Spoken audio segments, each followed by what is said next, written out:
occupé face à l'aggravation de la crise et la violence des gangs en Haïti. L'État s'est presque effondré et la population se trouve dans une situation désespérée. Dans ce contexte, j'aimerais dire trois choses. Premièrement, Haïti doit endosser ses responsabilités en tant que nation souveraine. Haïti est responsable au premier chef de garantir la gouvernance.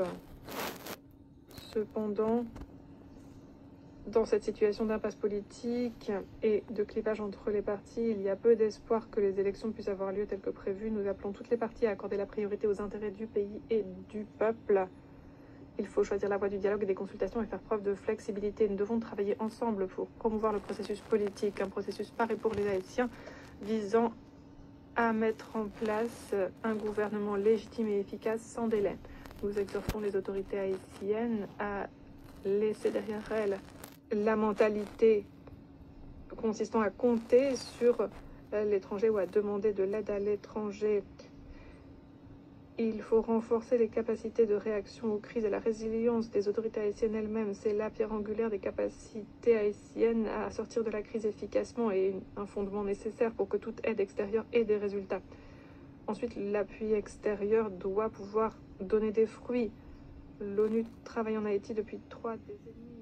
Elle a déployé plusieurs missions de différentes formes, mais les résultats en général ont été bien loin des espoirs étant donné l'ampleur des efforts. Étant donné ces expériences passées, il faut se pencher sur les causes profondes de la crise et apporter une aide plus pratique, pragmatique, ciblée.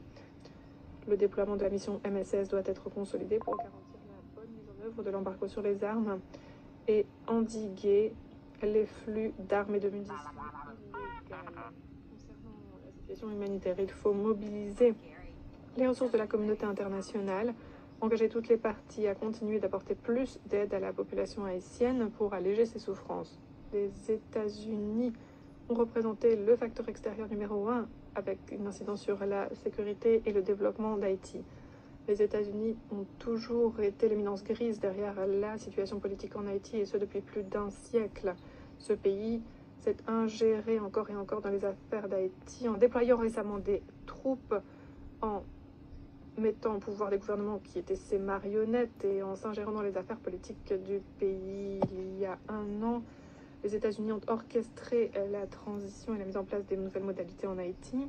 Mais maintenant, après le changement de gouvernement aux États-Unis, les nouvelles autorités américaines ferment les yeux sur la situation en Haïti malgré le chaos. Les États-Unis sont aussi la source numéro 1 d'armes pour Haïti. Ces rapports montrent les faits. Les États-Unis ont accepté l'imposition d'un embargo sur les armes sur tout le territoire, mais ne l'appliquent pas réellement. Les flux d'armes vers Haïti depuis la Floride sont une réalité, résultat de quoi les gangs sont mieux outillés que la police haïtienne. Les États-Unis ont toujours été de facto les leaders en matière de sécurité en Haïti. En octobre 2023, ils ont promis un appui financier au déploiement de la mission MSS, mais alors que plus d'1 an a passé, les contributions concrètes versées par les États-Unis sont très modestes. À un moment donné, les États-Unis ont même essayé de faire de la mission une mission de maintien de la paix de l'ONU. En outre, lorsque les États-Unis ont déclaré l'imposition de droits de douane contre tous leurs partenaires commerciaux, ils ont imposé, y compris ces droits de douane de base, comme ils les appellent de 10%, sur Haïti, alors qu'il s'agit d'un des pays les plus pauvres tel que défini par les Nations Unies. Ce protectionnisme ne vise pas donc les concurrents des États-Unis comme la Chine, mais y compris les pays qui sont au bord du gouffre, au bord de l'effondrement, comme le pays fragile qu'est Haïti, dont la population est en souffrance. C'est cruel, c'est absurde, et c'est aussi véritablement navrant. Nous espérons que les États-Unis réfléchiront à tout cela. L'avenir et la destinée d'Haïti ne devraient pas être sacrifiés simplement parce que les États-Unis ont choisi de servir leur propre dessein stratégique. Et être à proximité des États-Unis ne doit pas devenir une malédiction pour Haïti.